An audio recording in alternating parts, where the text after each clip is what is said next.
Welcome to the Well and Worthy Life podcast. I'm super excited to have a new guest and a new friend. I always make friends on here with my guests, and it is Elena Sanino. Did I say that right, Elena? It's Elena, but Elena. Oh my gosh. I oh, just practiced before we started recording. Elena Sanino. And she is a life coach, speaker, and yoga teacher. Y'all, I have my notes here. But what most people say about Elena is that she brings delightful sparks of energy to everything she does. Her work is an invitation to unearth, attune to, and embody inner strength and wisdom, or as Elena calls it, the sunrise in your pocket. Oh, I love that.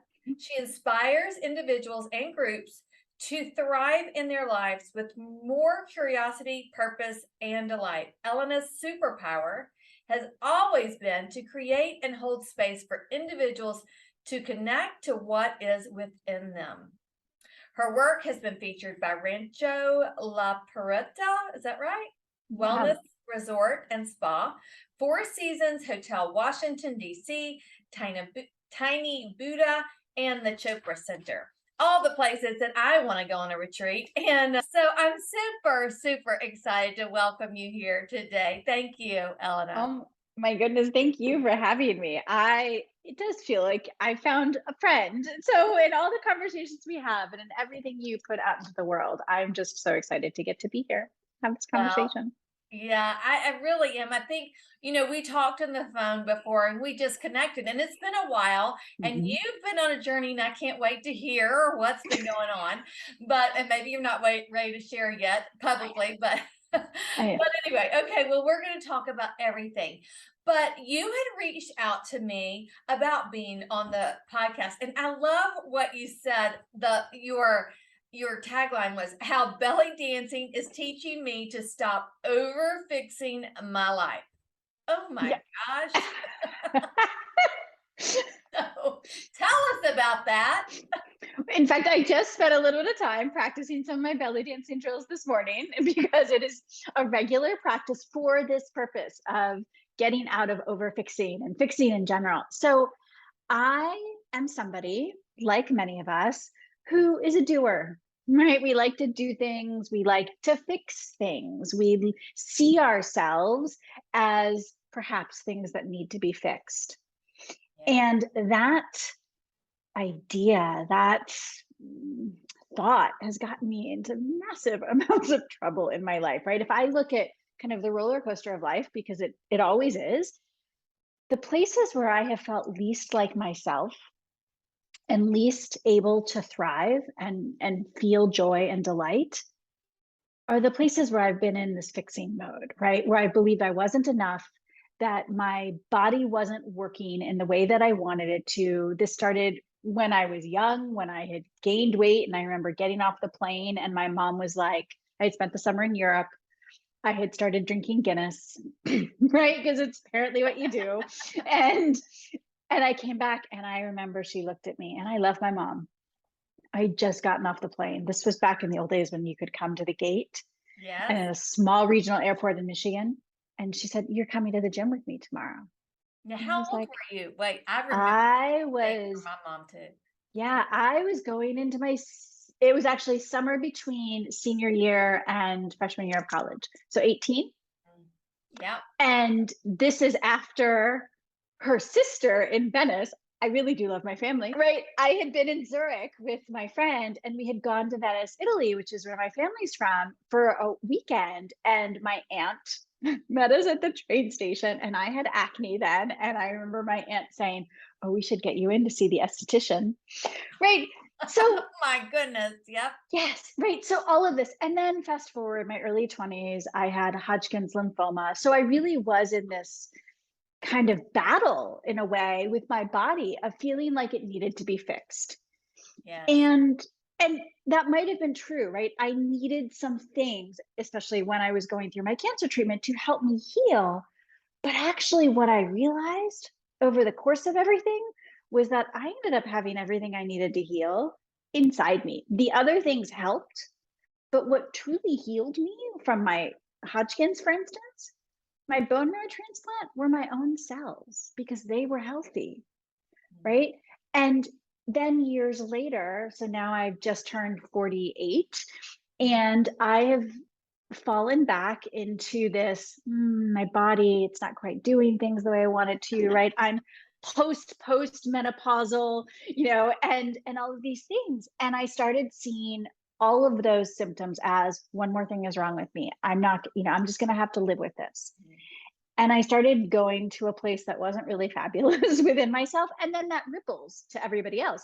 So I was sitting at my desk in May, and I remember thinking, all right, if I weren't trying to fix this right now, what would I do? And it was like there was a whisper. I'm not even sure. And sometimes we have these, right? And literally the whisper was belly dancing. And I remember, like, am I being punked? Thinking, like, is it I real? love it. And I just wrote it down because one of my core values is to be curious. And so I just wrote it down, didn't do anything else with it. And then I was sitting here again and I went, all right, well, let's just see. And because there was something about the idea of belly dancing, right? It's all kind of sacral. And that was the part of me that I was really coming up into battle with, right? Instead of being my own best friend or ally. Sure. Yeah. And so I looked up belly dancing near me, right? Thank you, Dr. Google. And it just so happened that there was a belly dancing, there was a local studio who offers belly dancing classes at all levels. This was a Friday afternoon. A new series for beginners was starting that Sunday. Wow. And I was like, okay, I'm in. So I signed up. And I show up to this class, and I just remember the instructor saying, yeah, I'm going to teach you some moves, some choreography. I'm not a dancer, let's be very clear.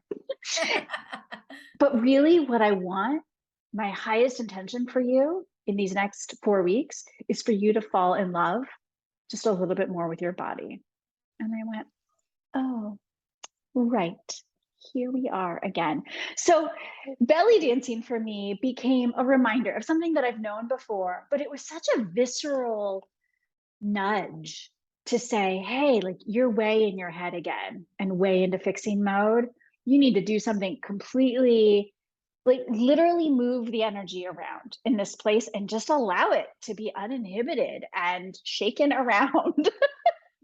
So I love that so much because I think so many people can relate to this. Like, we feel like we get to this point where, like, we've worked so hard on all of our stuff, and then all of a sudden it comes back up, right? Whatever it is, if it's about our body or about just stuff, you know? Yeah, And yeah. so I love that you took action.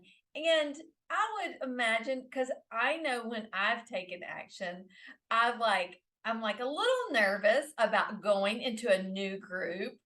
I'm like, oh, but you have to push past that fear so that you can get the reward from it, right? Absolutely, absolutely. Well, and what happened was, my mom was visiting that weekend. My parents were visiting, and I remember actually, like, my kitchen is just outside my office. I was like, "Hey, Mama, do you want to come belly dancing with me on Sunday?" She did, and then I reached out to a friend who also came, and I kept going. I did the entire month series, Mhm. kind of on my own at that point, but Right. with this group, and it was delightful because what I found was that here were all of these individuals, most of whom didn't know each other. A few did because they had been in the studio in and out, but it didn't matter what you looked like, if you did the moves correctly, right? It was literally just about connecting to this energy that was inside. And the instructor was fabulous for really nurturing that. But Mhm. yeah, to your point of, we do get really stuck in, but I'm not going to know anybody, or I'm not going to be good at this. And for me, the best action has to also come with, I mentioned curiosity, but really curiosity without any expectations, right? So if I had expectations about being good or meeting people or all of those things, I never would have, or I would have gone and then I would have been unsatisfied and unhappy about it afterwards. Does that make sense? Yeah, totally. And I do think that being curious when we are going through something instead of just attacking ourselves, because we that's where we go to first, right? Is why are you going here again? Why, instead of, just like you would a friend, we talk Yes. about this all the time. Why do we talk to ourselves so harshly? And yet we give our friends and we give everybody else around us so much grace, right? Absolutely. Yeah. So much grace and compassion and all of it, right? And so I often think about it as kind of coming home to myself, right? And Mm, be I had a client once say, it's as if I get to be my own soft spot to land. yeah, yeah. And I love that idea of just really deciding, right, that where we are right now isn't a measure of where we were yesterday or where we're going to be tomorrow. And I have big dreams and big goals just like everybody else, right? And I want to move towards those. And if I'm not giving myself permission to be where I am right now with a little kindness, Yeah. also accountability, right? Honesty of, Right. okay, you say this thing is important. Are you actually showing up for it? I mean, that's a conversation I have to have with myself around movement in particular lately. I broke my wrist in January. Oh, yeah. And I fell on the ice walking the dog. Oh, no. Luckily, yeah. And which is funny because I'd always been afraid of falling on the ice. And it finally happened. Yeah. Do you think And we okay, wait, I have to ask you this. yes, So do you think we put things like that in our mind and then they can come to fruition because of that? well, I Um, claim the magic when it works for me. So, I I think mean, we all do. I think right? we all do. So there's that. Do I think, I mean, in this particular case, I went out in Uggs, which had no traction, right? I kind of Right. knew I was rushing. So, from that perspective of like, I'm afraid to fall on the ice under all the conditions with which I went out, yeah, I probably should have been afraid to fall on the ice. Okay. Okay. So, does Yeah. that, but what's interesting is to me the wrist breaking. Even there, I went into fixing mode. I'd never had anything broken. It was my right hand, my right wrist. I'm a righty, so all of the writing that I do, and I was, became very impatient, and it was really hard for me because this one, it was as if the universe, just like the whisper, but the belly dancing was saying, "Hey, you, Elena, like it's Mhm. actually time for you to just slow down and savor and be here and maybe rest." Because I had started pushing my body again Mhm. with good intentions. I was training for Right. a marathon, right? But I was Oh, wow. beginning to kind of cycle into that maybe micromanaging and striving place. Mhm. And so I kind of feel like it was my own body's way of saying, no, no, Yeah. no. Yeah. Yeah. Yeah. It's funny you say that because I don't ever like to rest through anything. I'm like, I want to do, like you said, fix, fix, fix, take control of it. Let's get this. I'm a fixer anyway. I just like, and I can relate. I didn't handle it well. I'll be honest with you. I tore my ACL skiing about, I don't know, 10, 11 years ago. And I had just opened up my Pure Barre studio and I was teaching Pure Barre and I was like, I do not have time for this. And of course, I came back from my ski trip, had to have surgery immediately. And then, they put that stupid brace on me and say I can't do anything. Well, I didn't really listen. I paid attention to my body, but I do remember I couldn't do obviously as much as I had been doing. And I remember during that time, it was just brutal on me just sitting in that space. Let me tell you what I did. I planned so much travel while I was sitting there that when I got ready to go, I was like going 90 to nothing then, which was not the right thing to do, but you know, Yeah. Well, but it's what we do, right? Because we don't like to be in discomfort. We don't like to rest. It's funny that I teach yoga now, and actually that my favorite style of yoga is yin, where you stay in a shape for anywhere from 90 seconds to 5 minutes and up. mm, Because when I first was introduced to yoga, I was like, you got to be kidding me. You want me to just lay here and do nothing? No, no, no. And yeah, because I was seeing yoga as something that we needed to do versus what I came to understand it as a practice, right? It's a way of being more than, and now honestly, that's how I look at the belly dancing, right? It's a way for me to move energy around. It's a way for me to connect with my body. Exercise, same thing. You know, on my weekly checklist, I no longer write like workout, I write nourishing movement See, I because my love body, that. Yeah. yeah, That's the way I call it movement in my balance program because when we label it like a workout, it's like something we got to do. I mean, it's like, oh, and most of the time, let's face it, I would say more than probably half of my clients don't even enjoy working out. And they're like, so that's something they dread doing. So if we call it movement and we find that movement that we like, guess yeah, what? We're more apt to do it. absolutely. And what's interesting to me is there's such a fine line because I love to move, right? I played tennis when I was younger. I started running, even though I'm not sure running was always about proving my doctors wrong. And so I actually stopped running for a very long time because I realized I couldn't, there was no self acceptance in it. It was always about the clock, you know, Uh, improving, getting faster, what I could do, what I couldn't do, comparing. So I stopped for years and years and I didn't let myself start running again until I thought I could do it just for fun.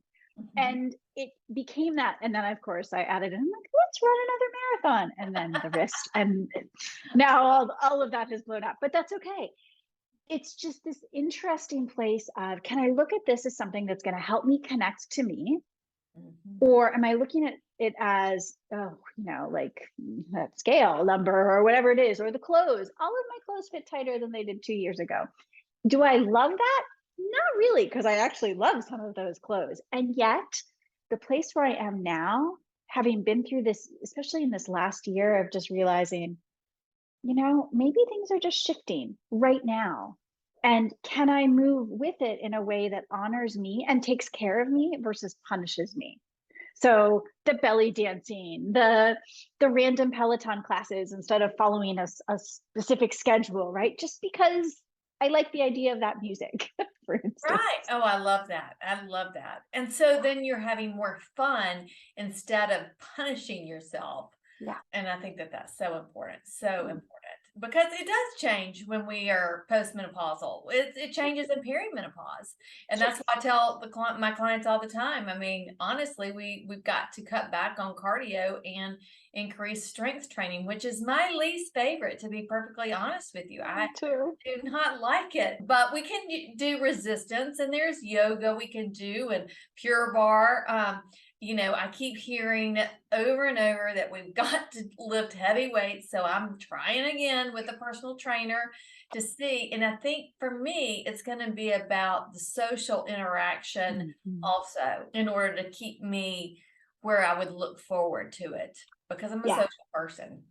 absolutely. Well, I love that distinction, right? Of connecting it to something that feeds us. So Mhm. I think a lot about my core values, right? The things that kind of make me me.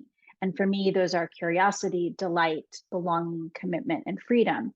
And Mm. if the things that I'm doing are infused by or can nurture those things, then I'm more apt to stick with it. Right. So if I think about commitment, it's that idea of following through and committing to myself. And so as I start to think about my body actually deserves this nourishing movement, Mhm. right? And it also it creates belonging within myself. I mean, I can Sure. also I can make meaning out of anything, so I have to be careful, but I'm more likely, right? And I love that for you that you've decided to explore. I'm the same way with strength training. It's the one thing that I know I need it and I'm getting better. I just did, you mentioned the bar. So I have a Peloton and I use the app and I was like, ooh, I could do a 10-minute bar as some leg resistance, right? You Perfect. know, So and it's that's like, the thing. I think that's the other thing we've gotten mixed up in our head. We think it has to take an hour or something like that. 10 minutes is great. And I yes, think absolutely. that's the thing. I honestly, I see this all the time. You know, well, I don't have time. I can't fit it in. You know, all of those things. So it doesn't have to follow some sort of rules because that's what we thought it is. You know. At Um, 100%, right? And I see this all, I see it with myself. And I see it, with my clients who, when I have a group program, they're like, Tuesday nights, that's, family dinner time. It's when I do. And then they realize, oh, if I just put 75 minutes, that particular thing is 75 minutes. But those are the clients that end up saying after, oh, now I actually have me on my calendar, right? And my family, they're okay. Right. And I'm actually then better for them because I took care of myself. So I like to think about it like filling our tank of gas, right, in our cars. Yeah. Now we now have an electric car, so for one car we no longer have to do this. But right, I'm that person who occasionally with my car will let it get like the light will come on, but I like being places early. And so the idea of stopping to get gas, it might make me late. That would be bad. Right. And yet, if I just stop and get the gas, it's actually going to help me get to where I need to go. Yeah, it's so true. And I Right? think that's the thing. I hear this all the time about, well, I'm so busy, I'm taking care of so many people. And I think we as women, that's what we are doing all the time, but we don't take care of ourselves. And I think that it goes back, and I've said this, and I'm sure you've said this too. If we do not put our own oxygen mask on first, just like they tell us on the airplane, we can't really serve. Where are we getting it from? We can't really help others. If our cup isn't full, if we don't fill it, then, where's it coming from? It's going to deplete us, burn us out, and we're just going to crash. Right. And then we end up back in fixing mode, right? So it's funny because that pattern, so we don't take care of us, we put everybody else first. And then when we get that depleted, right, is when we start feeling like something's not right, we're not doing enough. And so it becomes this vicious snowball effect. And so I love to think about little daily tending practices. So I have this thing against the term self-care, which is comical to me because self-care ends up being something that many people put on their to-do list, right? I'm going to go get the massage. I'm going to do the workout. I'm going to do the thing. Yeah. And then they finish that activity, right? Based on what somebody else's definition, to your point, of how long it should last or what it should look like. And then they move on to their next thing and they've forgotten all the good energy that maybe they absorbed, but they didn't really absorb it, right? It was like you tried something on, but it didn't really get integrated, versus small tending practices of nourishment, right? Whether that's journaling, right? I love you recently had a reel about, the weight of the regret. And are you going to get up and do that morning practice and help you feel better later, even if you don't really want to? Exactly. But just those small practices, that those build up over time. So that's another way. That's, and I say that again all the time. It's the small things that we do consistently. Those are the things that make the big transformations. It's not those big things that we're like, I'm going to do whatever, just like tackling some big project. It's those small things. It is those things that we make truly a part of our life. Yes. And then, so that brings us beautifully back to the belly dancing, because one of the things, right? Yeah, I took this 4-week class, right? Great. Now what kind of thing? It can be one more of those things that I did, except that now what happens is, right? So I learned these like hip drills, part of our warm-ups during class. And there's an embodiment. So that happens when I just sit here, and I have a wobbly chair. So I can even just here on my desk do like those figure eights, and it just reminds me to come back to me. Or I turn on a song. This morning, my daughter had her first day of her senior year today. So I lingered. I did not do my morning practice. I lingered in bed. After I got up to take the picture, I came back to bed. I didn't fall back asleep. I don't know what, but it's fine. And I was kind of feeling that like, so I turned on some music from the belly dancing instructor, and I just kind of busted out in my office and just danced and moved my hips. Right. So it's that idea of coming back to it on a regular basis in those ways, because or else it's just something we did and maybe it was delightful. But in terms of that embodiment and that integration, yes, just small little pieces here and there. I love that. Okay. Well, I want to hear, because the last time we talked, you were headed to Italy. Yeah, I was. And tell us what happened when you were in Italy. So we spent 10 days in Venice, Italy, which is where my family is from. Mhm. And one of the things that I knew was going to happen was, or that I hoped was going to happen, was that we were going to go see a property on one of the outer islands of Venice to potentially buy as a future retreat center. Because I have this dream of creating and owning a retreat center. It even has a future name, the Flying Lion Sanctuary. The Flying Lion is the winged lion of Venice. Wow. And we went to see it. And it's amazing. Oh my God. So we went to see it twice. We went to see it the first time. So it's on this island that it's known, it's the island of Sant'Erasmo, which is Venice's second largest island. And it's known as Venice's orchard. So it's filled with, I mean, it's got a population of, I heard 800, I heard 400. So I don't know exactly, small population of residents, but it's literally fields and fields and fields. They grow really amazing artichokes in the Oh, spring. I know. And oh, apricots and plums and figs uh-huh. and all these things. So the island is accessible by boat. There's a public transport. There's also this small beach where only locals go. They go on the weekend, they drop their anchors on their boats. It's amazing. I had never been. This place that exists now is currently a hotel that would need on the inside to be totally changed.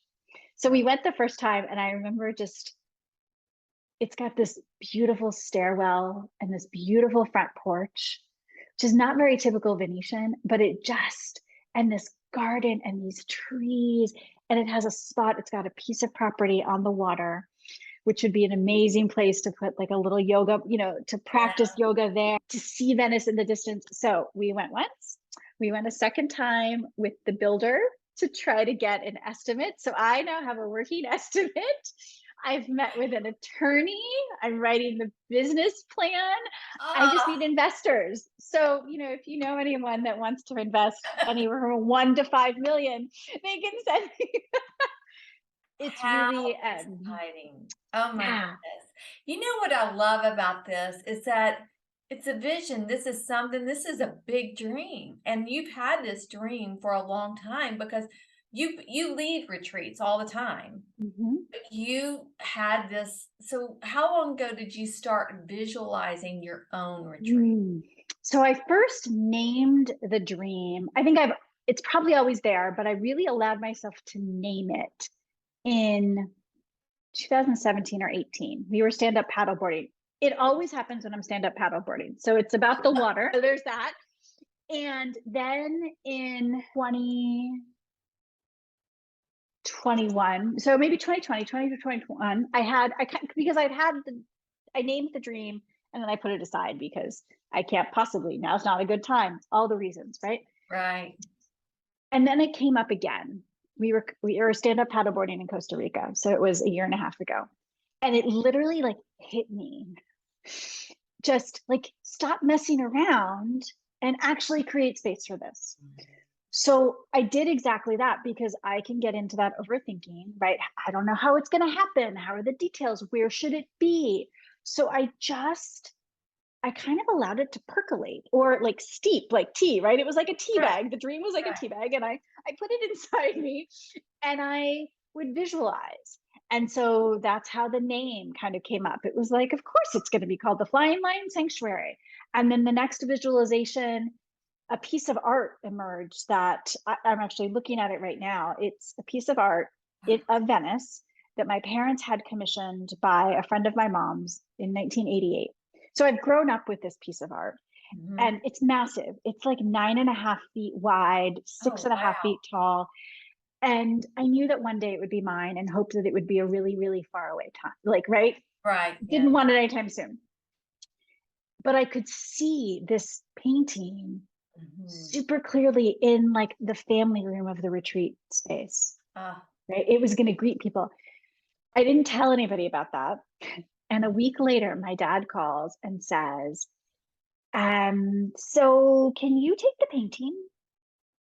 And I paused and said, as in which painting? Let's just, for clarifying, yeah. for clarification purposes, which painting are we talking about? No, the Venice painting. because they were moving and it wouldn't fit in the elevator of their new building. Ah, And now it's like it was made for the wall in my office, and my parents have said they've laughed because I was like, well, I'll bring it over. And they're like, are you kidding me? To move, to ship that back, you're going to ruin it. So forget it. It's staying in your office. You can take a picture of it and put that in the new space.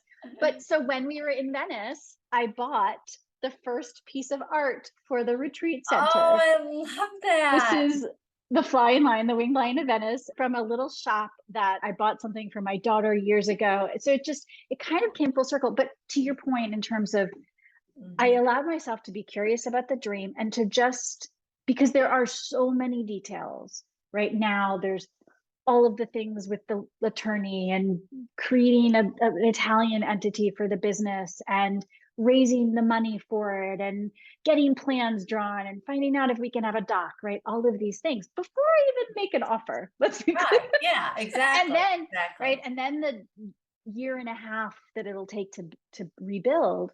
Mhm. So I'm just taking kind of little steps, right? So one day in Venice, it was the day after the meeting with the attorney when I was kind of swimming in all the details. I was like, what would feel delightful today? And the answer that I kind of got inside was, find something that you could like have as a piece of art there. I didn't know what that was going to be. And we were walking around Venice and we happened in front of this store that I'd been to before. And I saw this in the window and I was like, there it is. Right. So now this sits on my desk and I can look at it each day and I have a vision board for it. And I'm taking concrete steps too, right? I'm writing the business plan. I'm telling people about it. Mhm. So See, it's, and I think that that is what, so you're living what you coach. yes. And I think that is, I always say, if you're looking for a coach, you need to see somebody who's practicing what they are, trying to coach you in. My program is called Balance. And so I say all the time, like, I have to practice that balance too. And if I don't, if I just worked all the time, then that's not practicing what I teach others.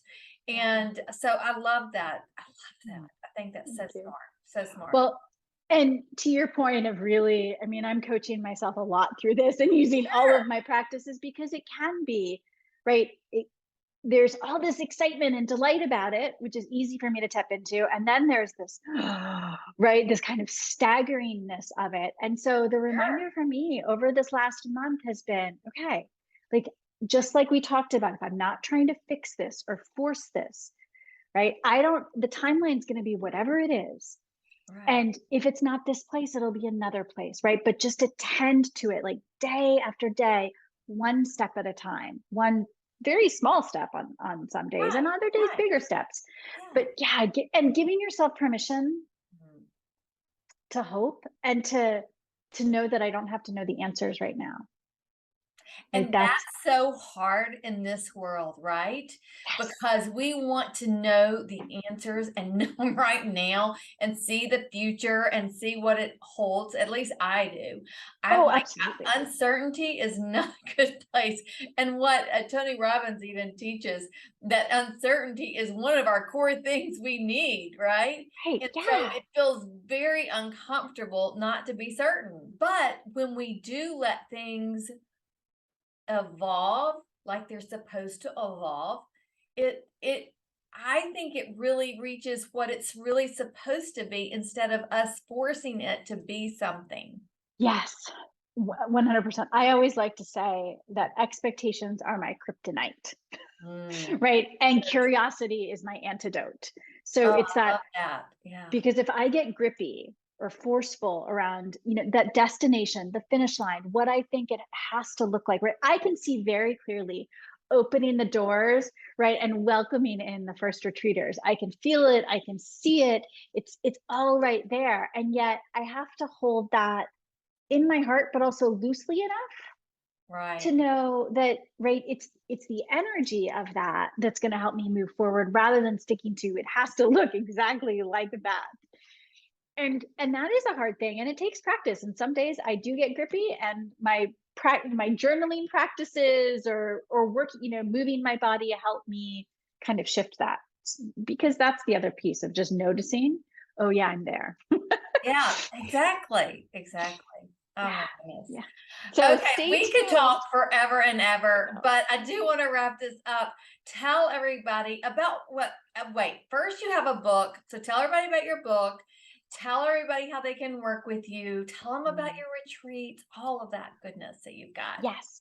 So my book is called Inhabit Your Joy, and a book of nudges. And it is literally a book of nudges. So there are 36 practices inside, all either about getting rooted, getting curious, or getting fully alive. So this is meant to help you get out of your head. And I wrote it with the idea that it would sit on somebody's desk or on their nightstand, and you could literally open it, which I just did, and a nudge would find you. So the one that I just opened to is Be Curious, number 5. What if you did know? Because we often say, I don't know, right? And so, and my mom used to say, I don't know isn't an answer. Yeah, So, true. right, but it's that, who would you be or what would you do if you did know, rather than getting stuck in the I don't knows. So, and this book is, you can find it in local bookshops through bookshop.org, of course, Amazon, Barnes and Noble, and you can get to it. If you go to it from my website, which is elenasanino.com, then you'll also get some extra resources, some digital resources and mini yoga practices to go along with it. The other I'm thing that, ordering mine today. yes, well, thank you. It was a lot of fun to write. It was another dream that I had had for a long time, and I got in my way, right? What am I going to write about? I don't want to know. I don't, all of it. And then I just decided I give nudges. So why not just allow this to be a book of nudges? So it's been a lot of fun to see the nudges getting used out in the world by folks. Yes. And yes, then at my website, elenasanino.com, you can find information. I have 2 retreats coming up, one in the fall in Lake Gaston, which is on the border of North Carolina and Virginia. It's a long weekend. And then one in January in Sayulita, Mexico, at this beautiful place, this resort center, retreat center that has no electricity except for in the restaurant and the yoga shala. I know, it's Wow. open air. It's Oh, sounds amazing.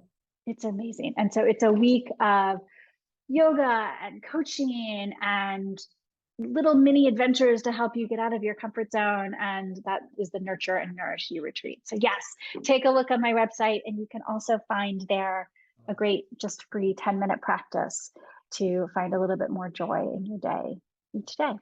Oh, I love that. I love that. And are you on Instagram? I am on Instagram. I love Instagram. It's great fun. Elena Sanino on Instagram.